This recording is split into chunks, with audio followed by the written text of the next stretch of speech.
Hi there, welcome back to the Unpack Creative Agency channel. Today we're taking a look at how you can use a green screen for your real estate YouTube videos. It's gonna be two parts. So first I'm gonna show you how to actually set up a green screen, and then our lead editor is gonna show you how you can put footage over the green screen. So let's get started. If I sound out of breath, I am 35, almost 36 weeks pregnant at this point, but I promised my team that I would record this video, so here we are. I will already tell you that in the mess that is now our apartment, because we're getting ready for a baby, I could not find the stand for this green screen. So let me just show you. This is my packaged green screen. It is a very basic one that you can find on Amazon. I will link it in the description below as well. But so yes, I cannot find the stand at this time. However, I think you can also use it without the stand. So I'm just gonna unpack it and show you how you can position it, what you sort of have to look out for, and then Jonas will take over and show you how you can add footage to the screen. So let's do it. All right, this is horrible lighting, and I am recording just on a smartphone, no external camera, but I wanted to record this video anyhow without the stand, without the fancy equipment, because I always tell our clients, people don't necessarily care about the production quality, they just want to make sure that you are legit, that you're authentic. It doesn't get more authentic than this, but I'll show you how to unpack the green screen and how you can hopefully set it up without the stand. So let's get to that. So let's see.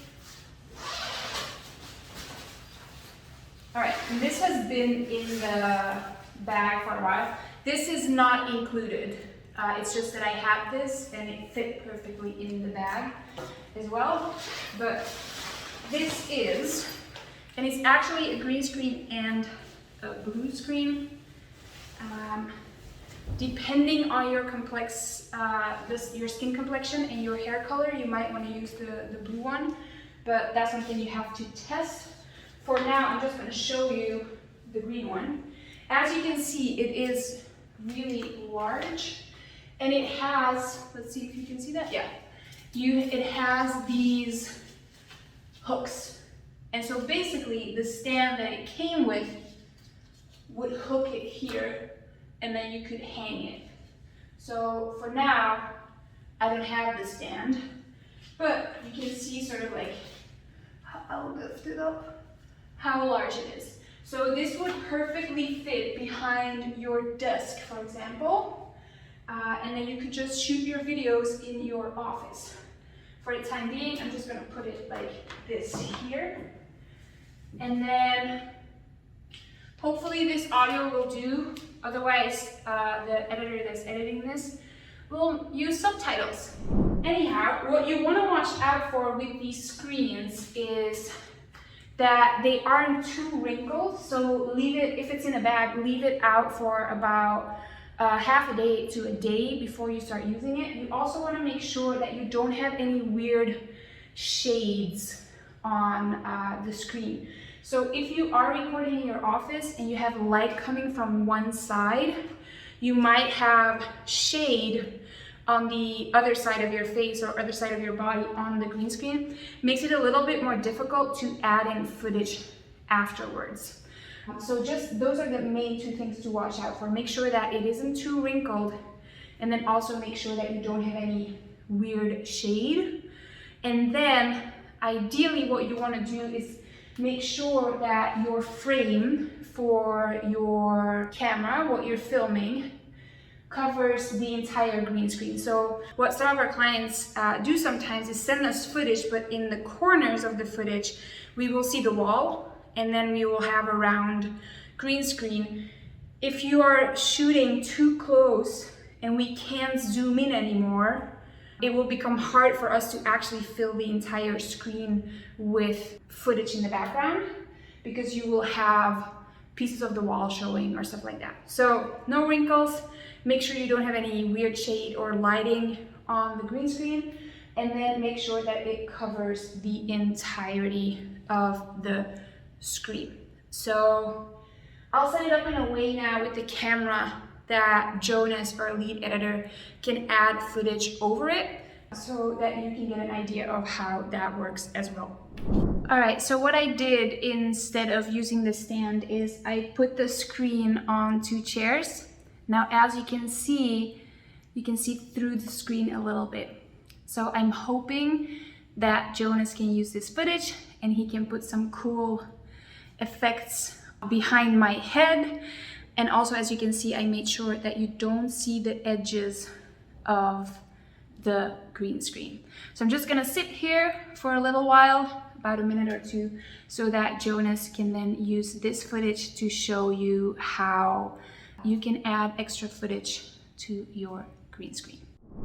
Hey guys, so today I'm gonna show you how you can remove a green screen background off of your videos. So for my editing software, I'm using Premiere Pro. First thing that you have to do is to import the video that you want to use, as well as the photo that you want to use to replace the green screen background. So to do that, all you gotta do is just double click on the project tab here, and then just find the video that you want to use, as well as the photo that you want to use. So I finally have the 2 things that I need here. One is the video, and then the second one would be the photo that I will use to replace the green screen background. Once you got those ready, you would then have to create a timeline where you can put your videos in your photo. So to create a timeline, all you have to do is right click here on the project tab, look for new item, and then click on sequence. So for any video where you would have a like talking head video, or like where you're speaking, you would have to select the 1080p 24 frames. And that is because if you use like a timeline that has a 30 frames per second frame rate or a 60 frames per second frame rate, the audio and the video might not be synchronized. So we don't want that. So I'm gonna select this option here, and I'll just rename my sequence as main. So now, since we have our timeline, all you have to do is just click and drag the video that you want to use. Now, this thing popped up because basically Yoka's video is on a 30 frames per second frame rate. So you would just have to click on keep existing settings so that the video would conform to the 24 frames per second timeline.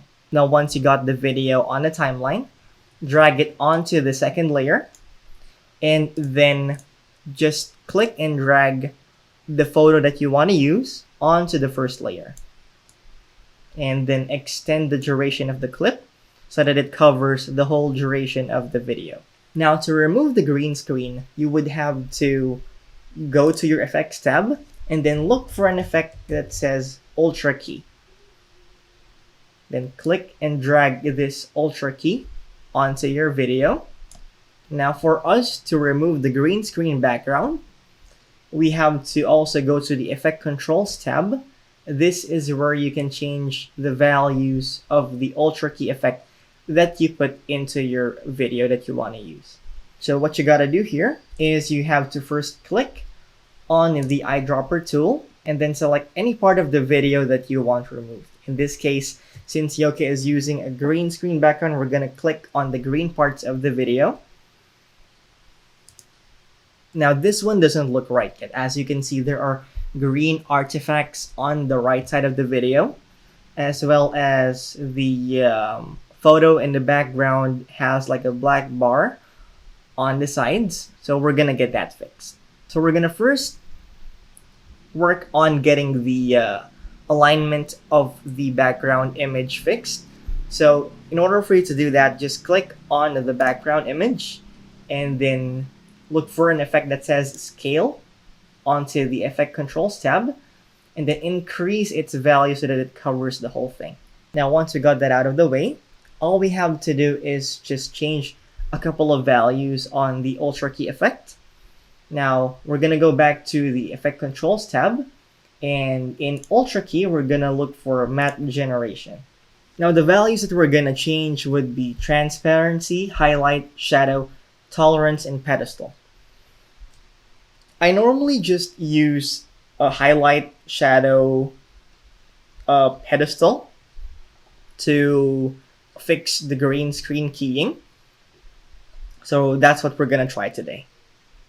So the highlight here is basically gonna be the bright parts on the key color that you selected. So basically it's gonna look for the bright greens. So we're gonna decrease the value of that. Now the shadow part is gonna be the dark parts of the key. And I think for this key, it is affecting Yoka's dress. So we're gonna increase that a bit so that it would not look like it's transparent. There you go. And for the pedestal values, I'm just gonna basically play around with it until I get a good keying for Yoka's video.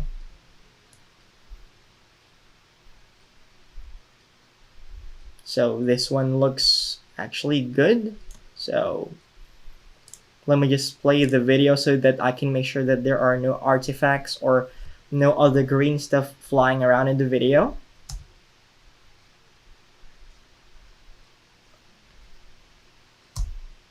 Okay, so a couple of things to take note when you're also shooting green screen videos is you have to make sure that the light that's hitting your green screen background is actually consistent.